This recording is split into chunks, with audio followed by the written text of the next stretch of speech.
Assalamualaikum warahmatullahi wabarakatuh. Alhamdulillahi rabbil alamin wassalatu wassalamu ala asyrafil anbiya'i wal mursalin habibina wa maulana Muhammadin wa ala alihi wa sahbihi ajma'in. Man yahdihillahu fala mudilla lahu wa man yudlil fala hadiya lahu. Qala al-musannif rahimahullah ta'ala wa nafa'ana bi'ulumihi fid darain amin thumma qad wa min fawaidiha anna arba'u kalimatin wa dhunubu arba'atun dhunubun bil laili wa dhunubun bin nahari wa dhunubun bis sirri wa dhunubun bil alaniyati faman dzakaraha al ikhlas was safa ghafarallahu lahu ta'ala dhunuba wal jafa wa fadailuha katsiratun afradtuha bi majlisin mustaqillin fi kitab Tuhfatul Ikhwan wa fi hadzal qadari kifayatun. Di antara faedah Bismillahirrahmanirrahim itu bahwa Bismillahirrahmanirrahim itu terdiri dari 4 kata. Bismi, Allah, Ar-Rahman, Ar-Rahim. 4 kata dia. Lantas ulama melihat apa pelajaran yang dapat diperoleh dari 4 kata penyusun Bismillahirrahmanirrahim itu. Apa pelajarannya? Kata ulama, dosa itu ada 4 bahagian. 1, dosa yang kita lakukan pada malam hari. 2, dosa yang kita lakukan pada siang hari. 3, dosa yang kita lakukan secara rahasia, tidak tahu orang. 4, dosa yang kita lakukan terang-terangan. Bersama maksud terang-terangan ini ada orang di situ, kita buat dosa. Contoh mudahnya kalau yang terang-terangan itu ya ribah. Ribah itu kan terang-terangan. Ada kawan kita untuk buat ribah. Tapi dosa yang sendirian, contohnya buruk sangka. Walau kita ada di tengah orang ramai, dosa buruk sangka itu kan hanya kita yang tahu. Jadi jangan dipahamkan dosa sendirian, artinya kita sendiri, orang tidak ada di situ. Orang ada di situ pun bisa kita sendiri. Jamaah.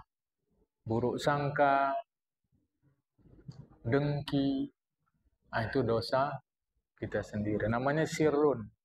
Sir, berahasia, pelan. Kalau dalam sembahyang itu bacaan sir, pelan katanya. Kalau alania dosa terang-terangan, memang orang pun nampak kita buat dosa, jamaah. Ya, apa contohnya? Yang paling mudah ghibah. Kalau cara sekarang ini banyaklah yang terang-terangan itu, jamaah ya. Nah, diharapkan siapa yang zakaroha alal ikhlasi was-shafa, membaca Bismillahirrahmanirrahim, menzikirkan Bismillahirrahmanirrahim itu dengan hati yang tulus dan bersih. Tulus dan bersih. Betul-betul yakin dia pada kalimat itu, dia pelajari, jamaah, Allah akan ampunkan dosanya. Dan kesadaran dia kepada Allah Ta'ala. Lebih lagi dari fadilat Bismillah yang sudah kita kaji pada Sabtu yang lalu, ini bahagian ujungnya ini pada hari ini, jamaah, itu katsirotun. Banyak sekali fadilat Bismillah. Itu ditulis oleh pengarang kitab kita ini juga, jamaah, di dalam kitab khusus, namanya Tuhfatul Ikhwan. Kitab Tuhfatul Ikhwan itu khusus diantaranya membincang tentang Bismillah saja. Oh, kami mau tahulah isinya. Mau tak mau ngaji lagi kita. Kitab satu lagi. Namanya kitab Tuhfatul Ikhwan. Apa artinya, jemaah? Tidak ada selesai-selesainya dalam menuntut ilmu. Maka ya tidak baiklah ketika menganggap diri sudah cukup dalam mengaji. Tidak. Ya, oh, kami mau tahu lah tentang Bismillah itu lebih luas lagi. Baca kitab Tuhfatul Ikhwan. Oh, tak mau mengaji lagi kita jamaah. Nanti baca kitab Tuhfatul Ikhwan, didorong lagi mengaji kita. Enggak ada siap-siap. Jadi Syekh Fashani mengarahkan kita kitab lainnya. Ini jadi yang ini macam mana? Wa fi hadzal qadari wa fi hadzal qadri wa fi hadzal qadri kifayat. Ini udah cukup lah udah. Yang 2 kali yang panjang lebar kita bincang pada hari Sabtu yang lalu, hari ini bahagian ujung ini pun sudah cukup. Pemahaman yang serba seadanya ini tentang Bismillah sudah cukup. Baik, sikit-sikit, pelan-pelan kita masuk ke dalam hadis pertama. Qala ba'duhum, berkata sebahagian ulama, madarul islami ala hadisi, poros,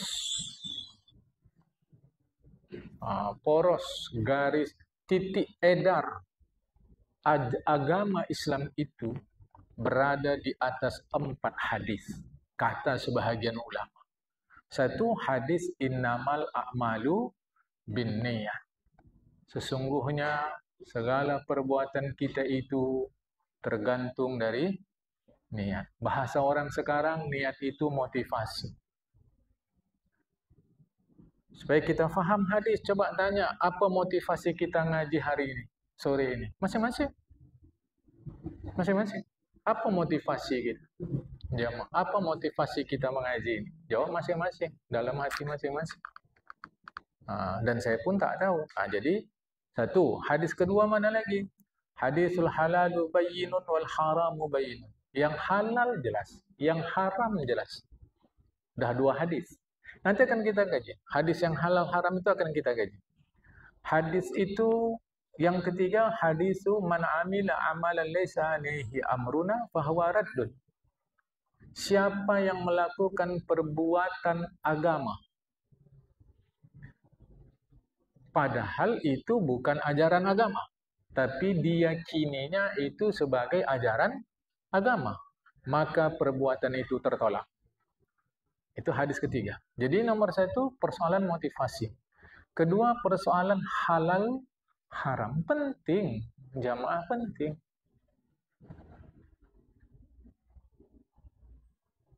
Handphone yang perangkat lunak di dalamnya itu palsu, walaupun merek luarnya asli, itu kalau nelpon agak terganggu gitu.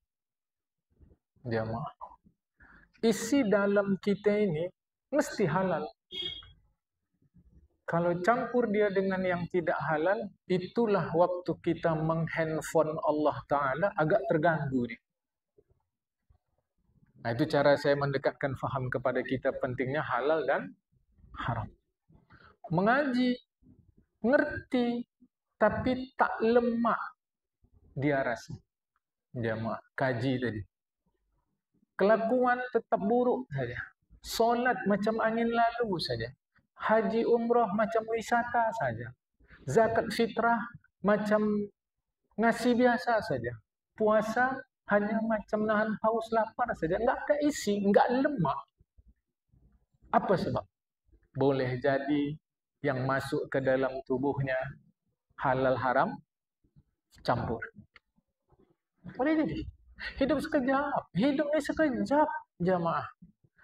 Maka mau tak mau kita mesti ikut. Nah, jadi hadis kedua halal haram. Hadis ketiga, apa yang diajarkan Rasulullah sebagai ajaran agama jangan ditambah, jangan dikurang. Jamaah. Maka siapa saja yang berbuat suatu perbuatan padahal itu bukan ajaran laisa alaihi amruna, itu bukan ajaran yang kami ajarkan, kata Rasulullah, tapi dia menganggap itu ajaran, maka fahuwa raddun, ajaran itu tertolak. Ya. Ada berapa banyak kita selama ini yang menganggap itu ajaran agama padahal tidak. Jamaah. Padahal itu bukan agama. Acara Maulid, Isra Mi'raj, Nuzul Quran, Tahun Baru Islam, itu ajaran Islam? Bukan. Itu nggak ada Rasulullah mengajarkan. Itu adalah adat. Jadi bukan ajaran agama, tapi keagamaan. Dia kegiatan biasa yang mengandung nilai agama. Tahu-tahu kita menganggap Isra Mi'raj, Maulid, Nuzul Quran, acara Tahun Baru Islam adalah ajaran Islam. Maka keyakinan itu ditolak. Bolehkah kita tetap buat acara-acara itu? Boleh. Kalau tidak dipandang itu ajaran Islam.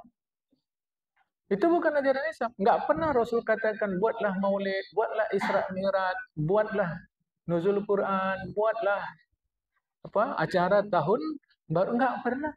Jadi kalau gitu kita buat nggak boleh. Boleh. Syaratnya jangan pahami itu ajaran Islam. Itu syaratnya jemaah. Berapa rukun nikah? Rukun nikah berapa? Rukun nikah itulah agama. Mau sebut 33, mau sebut 55, mau sebut 66. Jemaah. Itulah yang agama. Jemaah. Ya. Karena Rasulullah ajarkan, ada calon suami, ada calon istri, ada wali, ada saksi, ada ijab, ada kabul. Ini 6 bisa jadi 3. 2 jadi 1 jadi 3. Ada yang sebut nanti 5. Mana dia? 5, calon suami, calon istri, wali, saksi, akad. Udah itu. Adapun pesta nikah, itu ajaran agama tidak? Mengadakan pesta nikah, ajaran agama. Dihukumkan sunat. Caranya itu bukan agama. Dan titik. Mahar, agama. Uang hantaran, bukan agama. Maka ketika kita meyakini uang hantaran sebagai agama, fahuwa raddun, pemahaman itu ditolak. Jamaah. Ya, jadi yang diajarkan agama rukun nikah, pesta nikah, meminang. Mahar. Uang hantaran tak ada. Jadi yang kami lakukan ini salah. Kalau dipandang uang hantaran itu adalah ajaran agama, fahuwa raddun, maka itu ditolak. Tak betul. Tapi kalau dipandang itu adat biasa saja, boleh.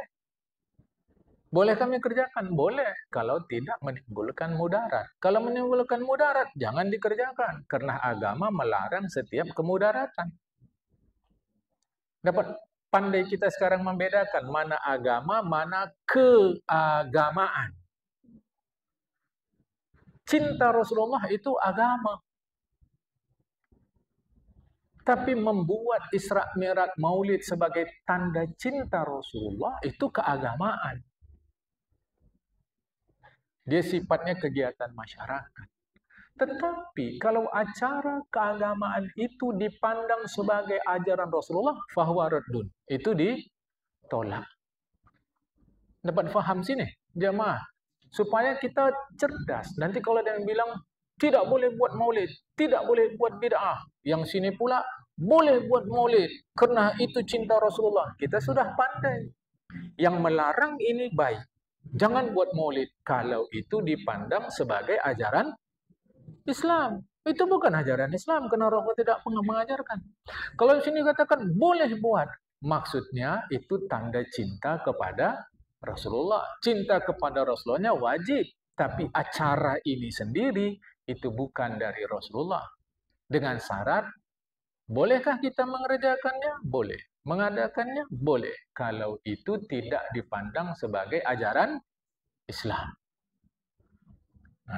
Itu hadis ketiga. Hadis keempat, akan kita bincang hadis-hadis ini. Wa hadisu min husni islamil mar'i tarkuhu ma la ya'nihi. Di antara tanda bagusnya Islam seseorang. Nabi yang sebut ini bukan Zulfan. Di antara tanda bagusnya seseorang itu beragama Islam. Saya beragama Islam. Apa tanda saya bagus? Tarkuhu ma la ya'nihi. Dia meninggalkan yang tidak memberi manfaat. Jadi kita bisa mengukur diri kita sendiri. Islam kita ini baik tidak? Bukan agama Islam. Agama Islam itu baik. Kita yang beragama Islam ini baik tidak? Bisa mengukur. Tengok saja dari bangun tidur tadi sampai sekarang pukul 4:30 lebih 10 petang ini. Ada berapa banyak perbuatan kita yang bermanfaat? Apa yang dimaksud bermanfaat? Pahala. Karena manfaat menurut manusia belum tentu pahala menurut agama. Jamaah. Ya, belum tentu. Nah, jadi di antara tanda bagusnya keislaman seseorang, dia meninggalkan yang tidak menghasilkan pahala. 4 hadis ini menjadi madarul Islam, poros ajaran Islam. Jadi kita bisa mengukur dengan ilmu kita, kita bisa mengukur mutu kita. Jamaah. Dengan ilmu kita, kita bisa mengukur mutu kita. Kita ini bagus tidak beragama Islam? Ya, baguslah, saya ini. Oh, panjang. Tengok hadis Rasulullah. Tanda orang itu Islamnya bagus, dia tinggalkan perbuatan apa saja yang tidak menghasilkan pahala. Nah, maka ukur masing-masing. Dari pagi tadi sampai sekarang, ada berapa banyak yang menghasilkan pahala? Cuma itulah bagus kita. Misal kata ada 100 perbuatan dari bangun tidur tadi sampai sekarang ini, dan dari 100 itu setelah kita sorot-sorot dengan ilmu hanya 5 yang menghasilkan pahala, berarti yang 95 hanya menjadi, ya, apalah ya bahasanya, jamaah, hanya menjadi bagaikan angin lalu sajalah. Kosonglah dia, jamaah. Jadi kebaikan kita dalam Islam ini hanya tinggal 5, seandainya. Jadi kita bisa tahu, jemaah. Kita bisa tahu. Apakah kita menghasilkan pahala apa tidak. Nanti ada yang bantah nih. Yang tahu pahala tidak kan Allah Ta'ala. Iya. Memang yang ngasih pahala Allah, tapi kan kita bisa tahu bahwa perbuatan ini dikasih Allah upah atau tidak. Bahwa perbuatan ini dikasih Allah gaji atau tidak. Bahwa perbuatan ini dikasih Allah pahala atau tidak. Karena Allah terangkan kepada kita melalui Rasulullah Muhammad SAW. Maka kita perlu mengaji. Bahwa pasti Allah kasih atau tidak, yaitu urusan Allah Ta'ala. Tapi setidaknya secara ilmu kita mudah-mudahan dapat. Mudah-mudahan dapat. Jamaah, 4 hadis. Motivasi. Halal haram, jangan tambah kurangnya ajaran agama, dan pahala. Kalau ini 4 hadis ini kita amalkan, wah, hidup kita padu padat, jamaah. Padu padat dengan segala pahala yang akan kita bawa pulang nanti. Sayang kalau pulang melambai. Melambai begitu, jamaah. Tahu gulali? Gulali? Harum manis kata orang ya? Yang besar itu. Nampaknya besar. Kalau ditekan, kecil, sedikit. Jangan begitu kita pulang. Nampaknya kita solat, puasa, zakat, haji, umrah, baca Quran, sedekah, silaturahim, seterusnya. Tapi ternyata kalau dipadatkan cuma sedikit. Bahasa saya anak-anak dulu sekutil mukmin. Sedikit, jamaah. Tapi gemobiarnya luar biasa. Padahal sedikit. Tak bisa pulang, tak bisa balik. Kalau sudah pulang, tak bisa balik. Tak bisa jamaah. Makanya sedang sekarang. Oke? Baik. Kita teruskan ya. Oleh karena jumlahnya 4, fakul wahidin minha rubu'al Islam. Maka setiap satu hadis nilainya 1/4 Islam. Karena hadisnya 4. Jadi setiap satu hadis 1/4 Islam. Sehingga di dalam Islam, awas, motif menjadi penting. Apa motif? Motif menjadi penting. Karena menurut sebagian ulama, agama Islam itu didirikan di atas 4 poros ini, maka motif nilainya 1/4 ajaran Islam. Karena itu kita sama mengaji, belum tentu nilainya sama. Karena motifnya berbeda. Belum tentu nilainya sama. Tadi kita sholat asar berjamaah, pasti dapat 27 kali? Pasti. Hadis Rasulullah mengatakan begitu. Satu hadis mengatakan 25 kali. Pasti dapat 25 atau 27. Tetapi apakah sama jernih yang kita dapat? Motif. Maka dalam agama motif menjadi penting. Bahasa Arabnya niat. Niat jadi penting. Apa niat ngaji sore ini? Kita yang tahu. Jamaah. Sebab itu saya tidak bosan menyampaikan, baguskan niat. Jangan salah, jangan salah. Bersihkan pikiran. Bahasa orang sekarang pikiran. Bersihkan pikiran. Bersihkan, bersihkan, bersihkan, bersihkan. Wa qala ba'duhu. Ini kata sebahagian ulama yang lain lagi pula. Lau sunnifat mi'atu kitabin labudi'at fi awali kulli kitabin bihadzal hadis ay innamal a'malu binniyat. Sebahagian ulama menjelaskan menunjukkan pentingnya hadis pertama ini. Kalau disusun, ditulis 100 buku, mestilah permulaan buku itu diawali dengan hadis ini, yaitu hadis innamal a'malu binniyat. Menunjukkan, wah, motif memang penting, jamaah. Penting.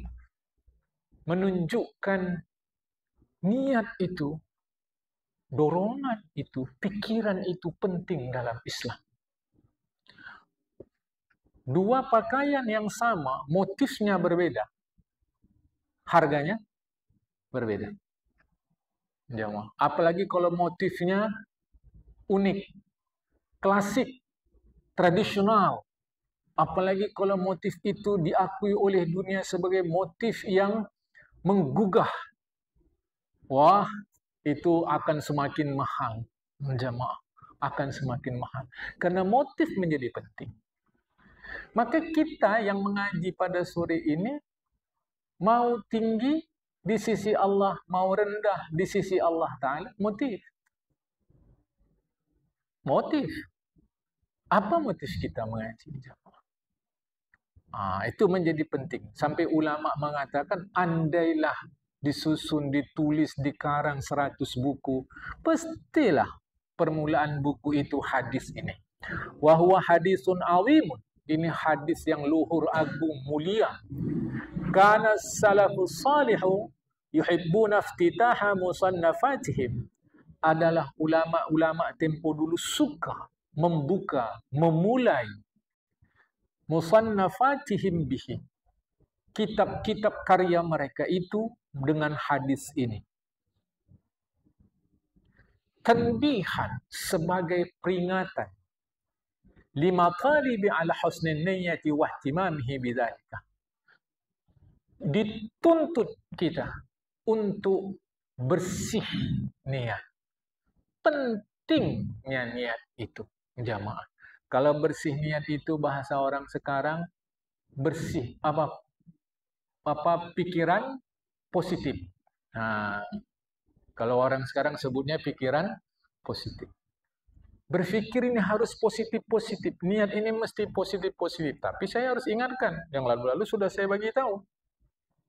Orang-orang baik itu salah satu kekurangannya dia lugu. Itu kekurangan orang baik. Dia menganggap orang baik seperti dirinya. Maka yang lalu udah pernah saya bagi tahu. Kita tetap buat baik, tetapi waspada. Itu jamaah. Waspada. Apalagi orang sekarang, wah, sekarang ini udah tak bisa lagi. Kalau dalam bahasa Seloro saya mengatakan, jamaah, ini bukan bahasa benar, ini bahasa Seloro walau mengandung kebenaran. Setan sudah bingung nengok tingkah kita ini. Yang nggak ada di dalam kamus setan cara menggodanya, tapi kok orang buat kira-kira begitu. Tak mungkinlah tak ada dalam cara setan, tapi begitulah kira-kira. Jamaah. Wah, sekarang ini dah hancur-hancuran. Makanya mutiara tetap mutiara. Justru mutiara yang tulen itu tidak di permukaan laut. Dia ada di kedalaman laut, lumpur yang hitam. Artinya kalau kita mutiara, makin teranglah kita di suasana sekarang ini. Semestinya. Jangan terbawa random. Jemaah. Penting dalam agama. Niat baguskan. Luruskan niat. Nah, luruskan niat, jemaah. Jangan sempat perbuatan buruk terjadi, niatnya sudah. Nah, itu nanti husnul khatimah. Belum sempat dia mencuri, tapi niat dia mau mencuri. Dalam keadaan itulah dia mati. Su'ul khatimah. Kalau tadi saya sebut husnul khatimah, salah saya, keliru. Su'ul khatimah, jamaah. Tapi tak yang tahu dia. Makanya penting lurus, bersih, tulus niat itu, jamaah.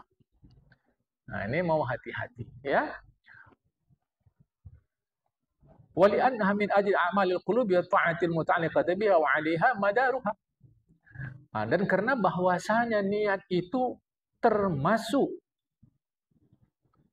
menjadi penyebab perbuatan hati dan ketaatan tergantung dengan dia.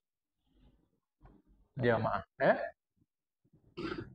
Dan dan ketaatan tergantung dia. Wali anna min ajli a'malil qulubi wa ta'atul muta'alliqatu biha. Saya salah baca. Wali anna min ajli a'malil qulubi. Karena niat itu menjadi sebab perbuatan hati. Jamaah. Jadi perbuatan hati itu masuk di antaranya adalah niat, motivasi. Wa ta'atul muta'alliqatu biha wa 'alaiha madaruha. Sementara ketaatan tergantung terhadap niat. Hati-hati. Orang sedekah belum tentu taat. Belum tentu. Zahirnya sedekah, tapi apa niat? Maka niatlah menentukan dia taat atau tidak. Kan kita juga ngaji secara fikih. Salat zuhur niatnya asar. Kan tak sah salatnya. Jamaah. Jadi itu ketaatan yang tergantung dengan niat. Di atas niatlah poros ketaatan itu. Penting. Bersihkan hati, bersihkan pikiran, tulus, mulus. Jangan ada yang lain-lain, jangan campur-campur, jamaah. Ya? Sedaplah dia. Sempurna Islam dia sudah. Ya semua udah ada. Syahadat dah tentulah. Solat, puasa, zakat. Barusan pulang haji dia setahun yang lalu. 3 tahun yang lalu. Meninggalnya hari Jumat. Disembahyangkan orang ramai. Mantap. Taat betul lah dia. Belum tentu. Apa motif dia? Apa motif dia? Apa niat dia? Jamaah. Hati-hati. Nah, motif itu menjadi penting. Niat itu menjadi penting, ya. Qala Abu Ubaidah, "Laisa syai'un min akhbari Nabi sallallahu alaihi wasallam ajma'an wa aghna wa aktsara faidatan wa ablagha min hadzal hadis." Kata Abu Ubaidah, tidak ada satu hadis Nabi pun yang paling padu padat, yang paling kaya, yang paling banyak faedahnya, yang paling menimbulkan kesan lebih daripada hadis ini. Hadis mana itu? Innamal a'malu bin niyyat. Nah, jamaah yang dikasih Allah Ta'ala, lama kali pun kita ngaji tentang hadis ini. Tunggu. Wa qabla al-kalami alaihi. Tapi beginilah, sebelum kita bincangkan hadis ini, kata Syekh Fashani, natakallamu ala nuqtatin tata'allaq bi turjumati Sayyidina Umar bin Al-Khattab anhu. Kita bincangkan sedikit, nuktatin, sedikit. Nah, sedikit pun mudah-mudahan kalau bisa selesai hari ini kalau tak bisa, Sabtu depan aja jamaah. Yang terkait dengan biografi, sejarah hidup Sayyidina Umar bin Khattab. Tentang Khalifah Umar. Jadi kita cerita Khalifah Umar dulu jamaah. Orang tua-tua kita dulu kata tidak kenal maka tak sayang. Kita mau kenal dulu tentang Khalifah Umar. Fa innahu sami'a hadzal hadits Rasulullah SAW. Khalifah Umar mendengar langsung hadis ini dari Rasulullah Muhammad SAW. Jadi jangan sembarangan bilang-bilang hadis. Makanya saya selalu bagi tahu kita. Kalau tak tahu bilang tak tahu. Ini kurasa ini. Agaknya nih, sedengar-dengar saya, oh itu tak jadi ilmu. Apalagi kalau misalnya kata dia ustaz, apalagi kalau dia alim, kalau dia mufti yang memberi fatwa. Seingat saya, sedengar-dengar saya, oh tak jadi, tak jadi.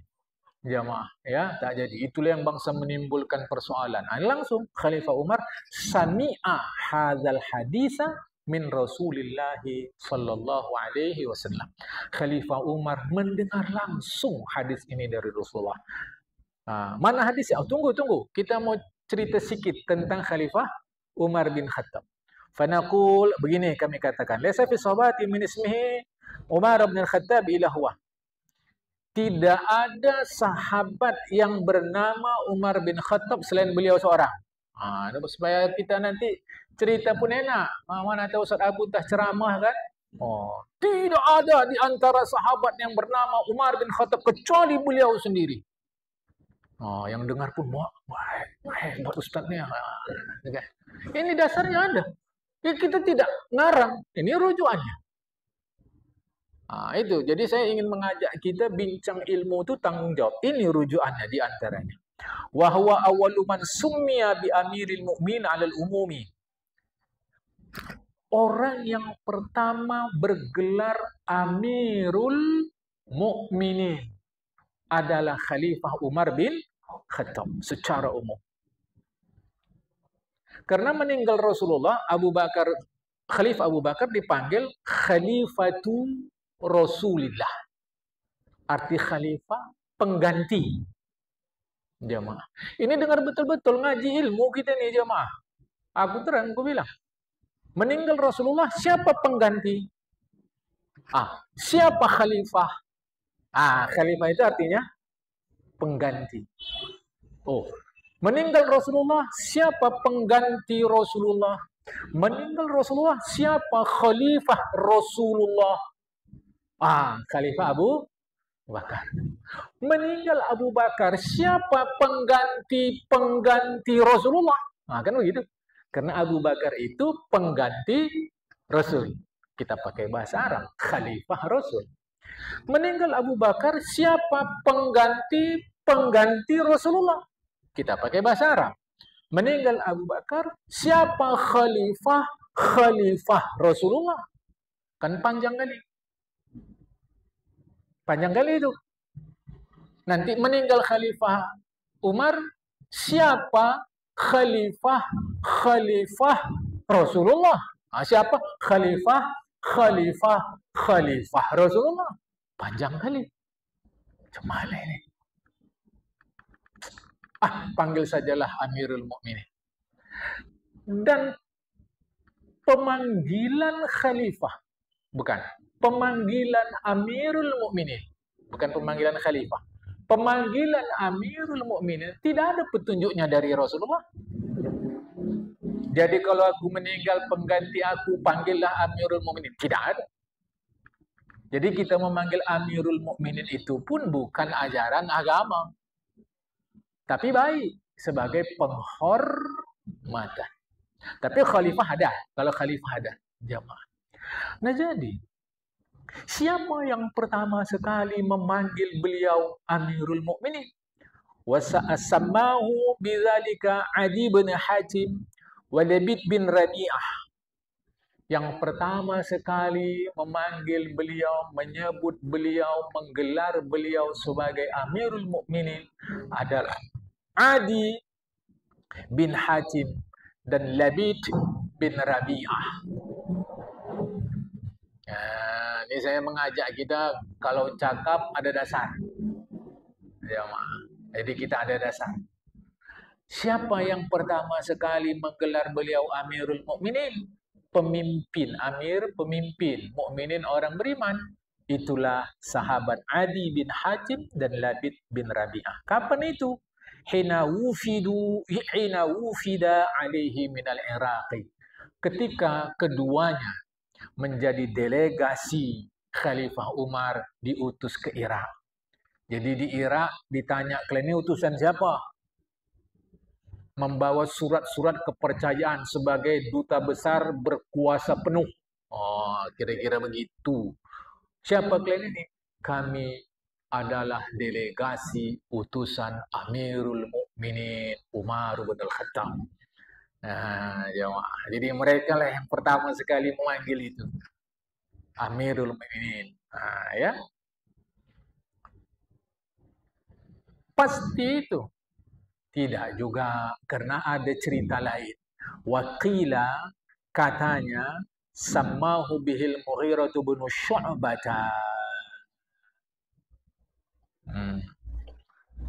Informasi kedua yang mengatakan bahwa yang pertama sekali memanggil beliau Amirul Mukminin adalah Mughirah bin Syu'bah. Nah, informasi pertama yang mengatakan beliau dipanggil Amirul Mukminin oleh Adi bin Hatim, Labid bin Rabi'ah. Informasi kedua mengatakan Mughirah bin Syu'bah. Informasi ketiga, mengapa beliau dipanggil Amirul Mukminin? Waqila annahu radhiyallahu ta'ala anhu qala linnasi antumul mu'minun wa ana amirukum. Sekali waktu pernah Khalifah Abu Bakar bincang kepada umat Islam. Hei, kalian semua, kalian adalah orang-orang beriman. Ana amirukum, aku amir kalian, pemimpin kalian. Sedangkan kalian orang beriman. Wasumya bi amirin mukminin. Sejak itulah beliau dipanggil Amirul Mukminin. Jadi ada 3 penjelasan tentang pemanggilan beliau sebagai Amirul Mukminin. Satu, informasinya bahwa itu adalah sebutan oleh 2 orang delegasi beliau ke Irak, yaitu Adi bin Hatim dan Labid bin Rabi'ah. Informasi kedua mengatakan bahwa yang pertama sekali memanggil beliau Amirul Mukminin adalah Al-Mughirah bin Syu'bah. Informasi ketiga mengatakan bahwa beliau sendiri, yaitu kalian orang beriman, aku amirukum, aku pemimpin kalian. Maka Amirul Mukminin. Tambah ilmu kita, jemaah. Bertambah ilmu kita. Jadi sebelum beliau dipanggil Amirul Mukminin, Khalifah Abu Bakar dipanggilnya Khalifah. Jemaah. Ya, Khalifah itu artinya pengganti. Jadi yang pertama sekali dipanggil Amirul Mukminin adalah Umar bin Khattab. Kisahnya sudah tahu kita, ya.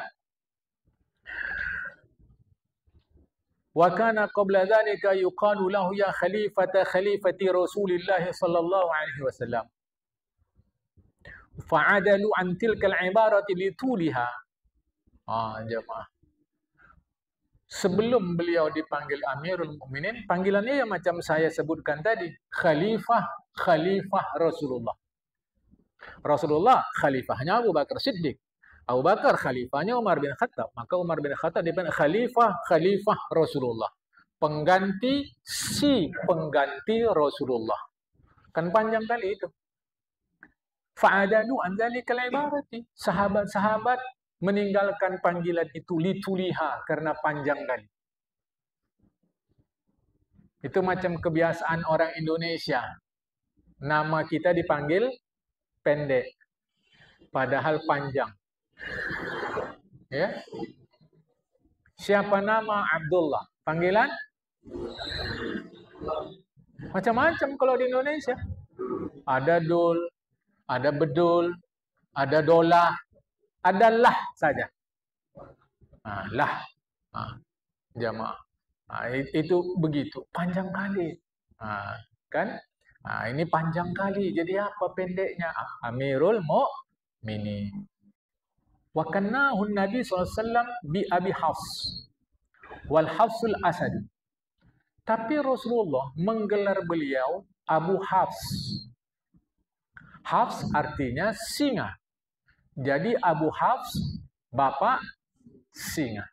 Jadi Umar bin Khattab dipanggil Pak Singa. Yang manggil siapa? Rasulullah. Udah Rasulullah manggil aman lah, apa lagi ya? Pak Singa. Mengapa dipanggil Pak Singa? Wa kana sababu dzalika marahu minasyiddati. Dia dipanggil Pak Singa karena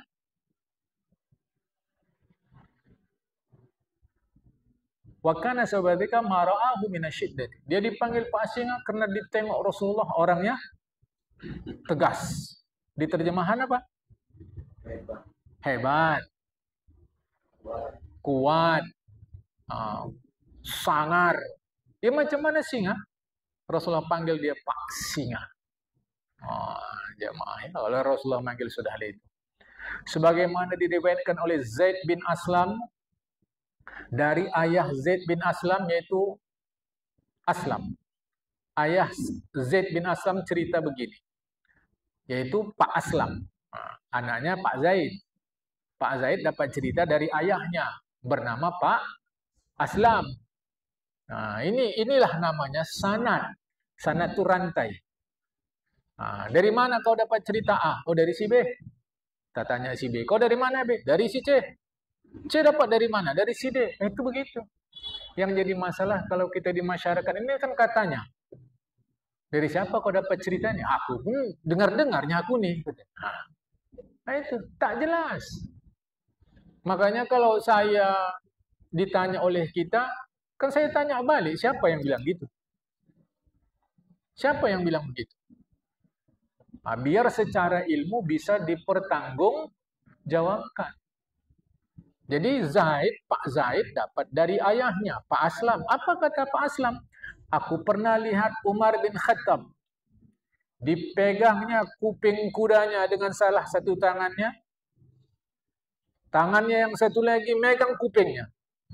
Kemudian lompat dia sampai duduk di atas kuda tadi.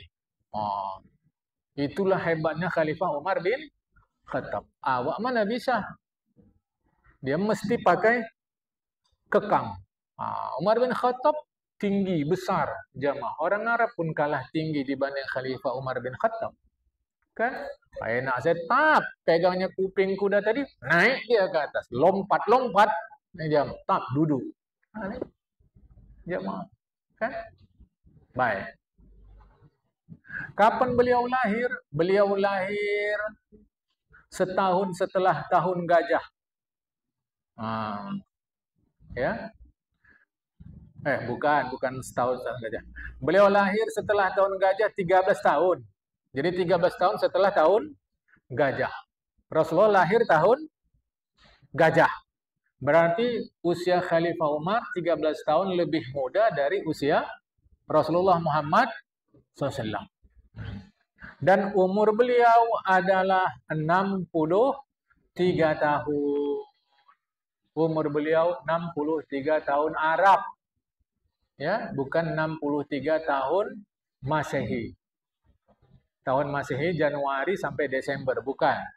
Ini dari Muharram sampai Zulhijjah. Jadi 63 tahun seperti usia Rasulullah Muhammad SAW. Kata Abdullah bin Mas'ud, "Ma kunna naqdiru ala an nusalli 'inda al-Ka'bati hatta aslama Umar bin Khattab." Kami lebih dulu Islam dari Umar bin Khattab. Ada disuruh sembahyang. Tapi tak pernah kami sanggup sembahyang di dekat Ka'bah. Kecuali setelah Umar bin Khattab masuk Islam. Karena kalau mau sembahyang di sekitar Ka'bah, Umar bin Khattab marah. Dan kita tidak boleh membiarkan diri gara-gara ibadah mengalami siksaan. Tidak. Tapi setelah dia masuk Islam, aman. Itulah pentingnya, kalau bahasa Medan, decking. Itulah pentingnya decking dalam beragama. Jamaah. Waktu dia belum Islam, payah kali awak. Tapi setelah dia Islam, mudah kali. Sehingga bos-bos yang mau ganggu Islam tak berani. Itu kata Abdullah bin Mas'ud. Falamma aslama qatala Quraisyan. Setelah beliau masuk Islam, Beliau berperang menghadapi orang Quraisy hatta shalla indal Ka'bati wa shallaina ma'ahu. Kami bisa solat dekat Ka'bah bersama dia. Dia solat dekat Ka'bah, kami solat dekat Ka'bah. Penting jamaah. Maka dalam agama ini penting orang yang sangar. Penting. Orang sangar itu penting. Jangan coba-coba kalian ku tengok ganggu-ganggu Masjid Baitul Muhtadi itu ya. Ku presto tulang kalian. Ya, jangan coba. Aku tak mau cakap ulang-ulang. Penting. Karena faktanya ada orang-orang yang memang takut dengan orang seperti itu. Jamaah. Ada. Faktanya ada. Maka penting itu, maka saya bagi tahu, jangan sepele dengan orang-orang yang secara zahir nampak kita tidak dia masuk ke masjid. Salah-salah kita aman sembahyang mengaji karena dia yang kita tak tahu. Jangan sepele. Ini saya mau bagi tahu jamaah ya. Bukan pula artinya kita setuju atas kesalahan yang dia lakukan. Tidak, tapi penting. Cemana ceritanya dia masuk Islam itu cemana? Wa kana sababu islami anna ukhtahu bintal Khattab radhiyallahu anha zaujatu Sa'id bin Zaid. Bisa zaujata bisa. Jadi kalau yang mau baca zaujata nanti jadi badal dari ukhtahu. Kalau mau baca zaujatu menjadi khabar dari mubtada mahzuf. Ya. Wa kana sababu islami anna ukhtahu bintal Khattab radhiyallahu anha zaujata Sa'id bin Zaidin ahadil asyarati. Sebab masuk Islamnya Khalifah Umar, ada saudarinya yang bernama Fatimah binti Khattab. Fatimah binti Khattab ini siapa pula? Istri Sa'id bin Zaid.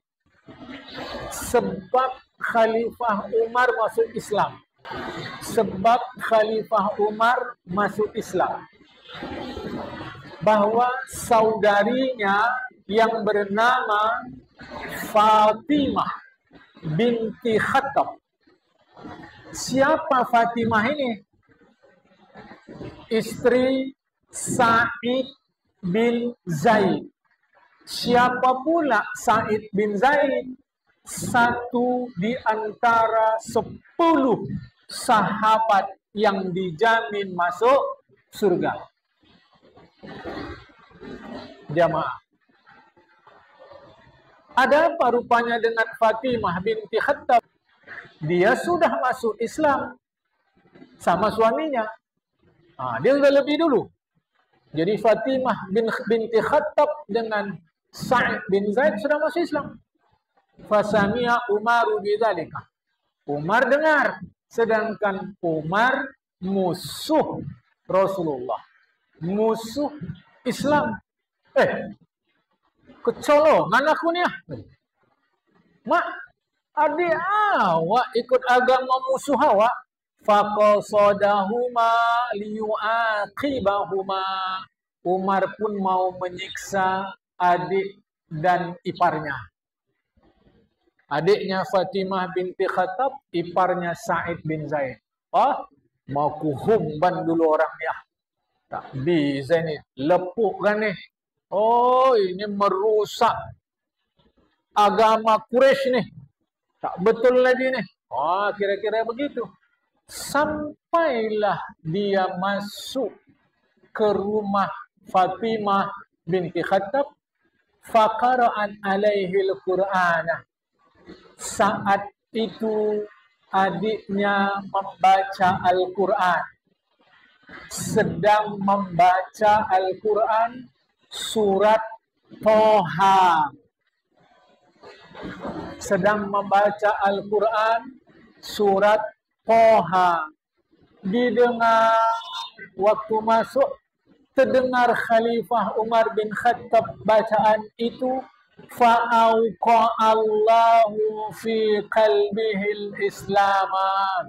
Allah pun, kalau bahasa literalnya, menjatuhkan Islam di dalam hatinya. Tapi kan tak cocok.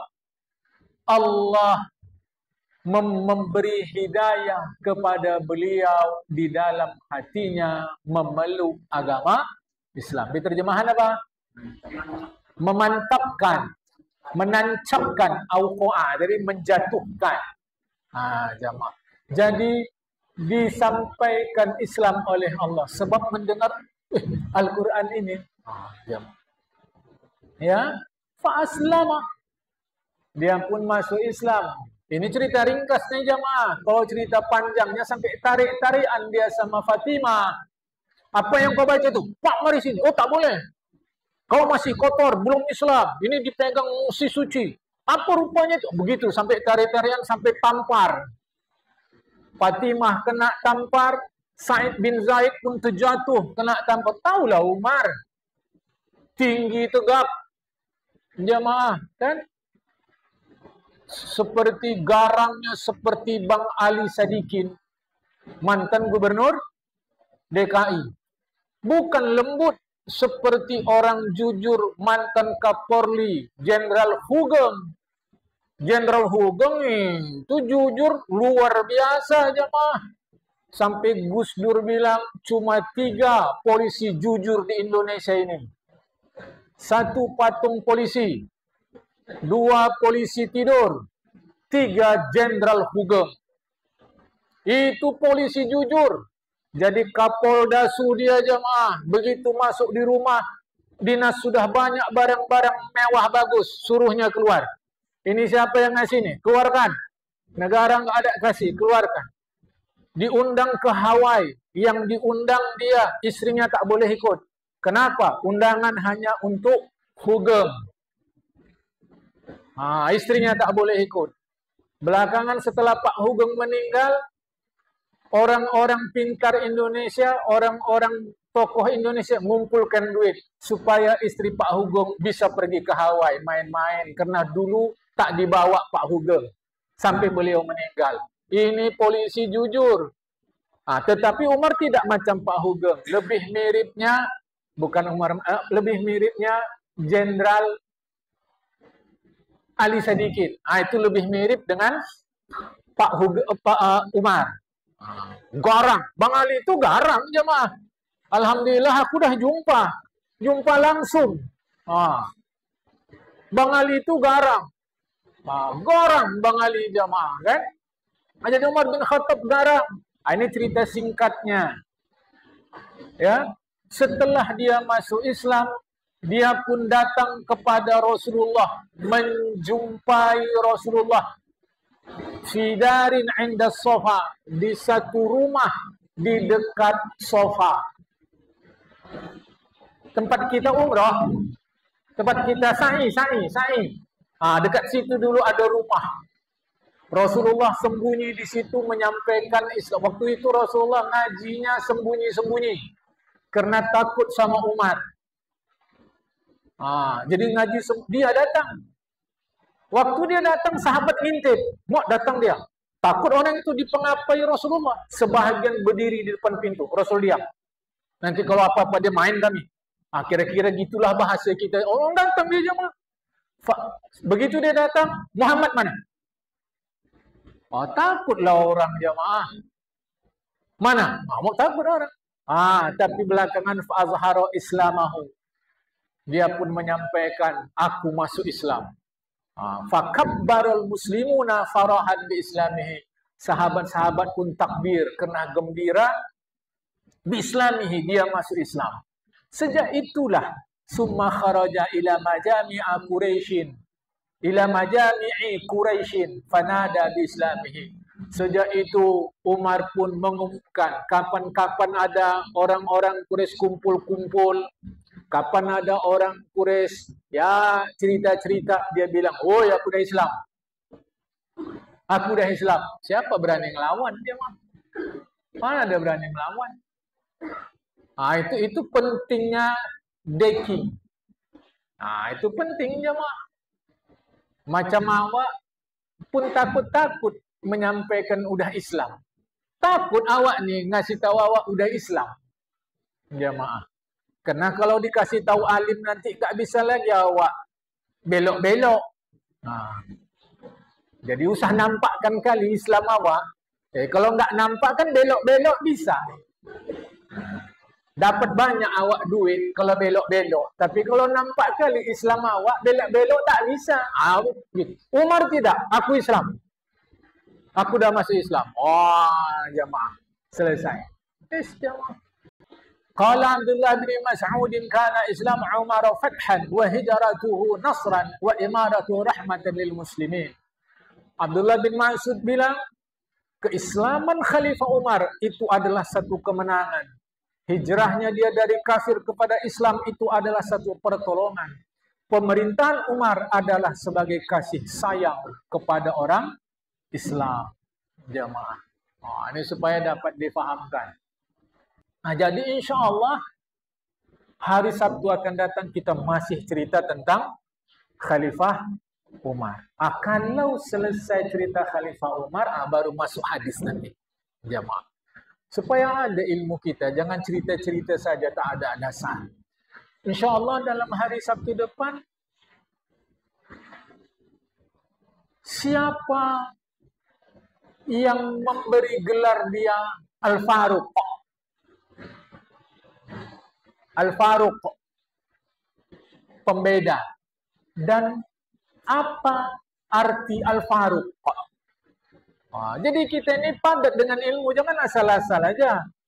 Kan tahu kita ini, walaupun tentulah mungkin belum luas sekali. Mau luas sekali, ngaji lagi, jamaah. Dan insyaallah sehat-sehat kita semua. Petang ini sampai sinilah dulu. Insyaallah itulah akan datang. Itulah akan datang jamaah ya. Sampai nanti ada doa Rasulullah agar salah satu dari dua orang Umar masuk Islam. Itu sampai ada doa Rasulullah begitu. Itulah akan datang kita kaji. Sore ini sampai sini dulu. Saya minta izin, minta maaf. Assalamualaikum warahmatullahi wabarakatuh.